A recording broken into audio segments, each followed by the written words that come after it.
Then the boy nearest him reached over and jerked roughly at the sleeve of his shirt. Matt pretended not to understand, and the boy tugged harder.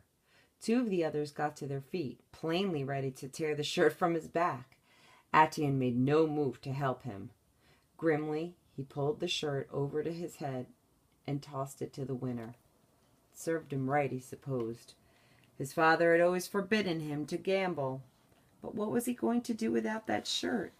It was the only one he had. Now Atian put an end to the game. He leaped to his feet and produced from nowhere a soft ball made of deerskin. Instantly, the others raced off in all directions and came back carrying thin sticks.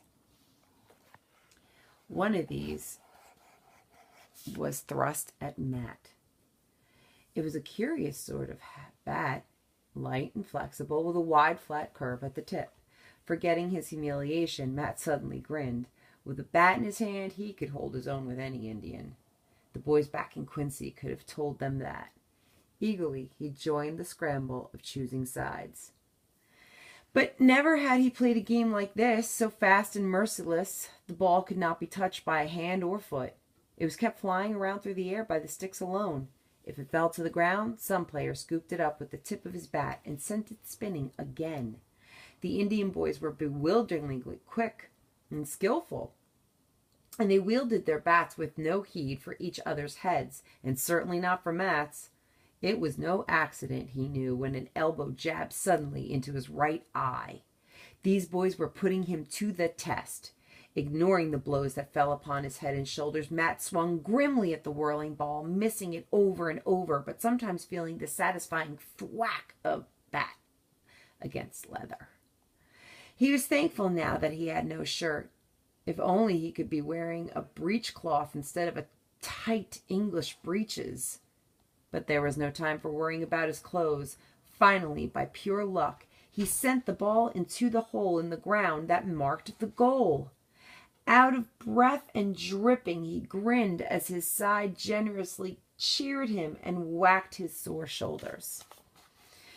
Then, with a whoop, they raced all together through the stockade gate down to the river and went leaping like frogs into the water. Matt floated face down, grateful for the coolness against his burning cheek. All at once, a brown arm circled his neck and dragged him under. Squirming free, he seized a black head in both hands, and the two boys went down together. They came up, gasping and grinning. Suddenly, Matt was enjoying himself. It was almost as good as being back in Quincy again. The sun reached the tops of the pines when he went to Atien's cabin to bid the grandmother goodbye. She stood studying him, and he flushed under her sharp eye. He must look like a sight, he knew. There was a lump as big as an egg on his forehead, and his right eye was probably turning black. She turned and spoke a few stern words to Atian. With a shrug, he went out and returned in a few moments carrying Matt's shirt. They played trick on you, he grinned. Joke. Some joke, Matt retorted. He wanted to refuse the shirt, but he couldn't afford to be proud about his only shirt. Resentfully, he pulled it over his head.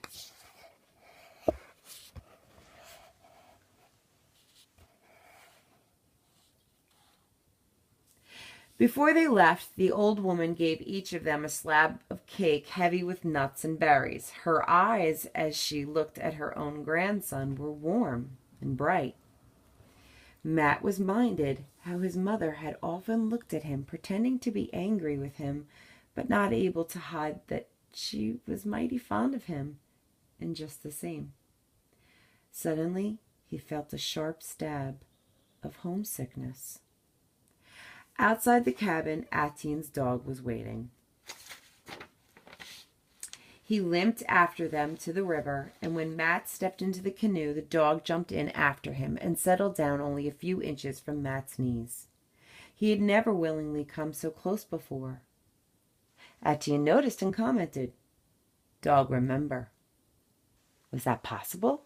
Matt wondered. Could a dog caught in a trap, even though he snapped out in pain and fear, sense that someone was trying to help him? Could the dog remember that terrible ordeal at all? You couldn't read a dog's mind, but just possibly a dog could read a white boy's mind. Very slowly, Matt reached down and laid his hand on the dog's back. The dog did not stir or growl. Gently, Matt scratched behind the ragged ear. Gradually, against the bottom of the canoe, the thin tail began to thump in contented rhythm.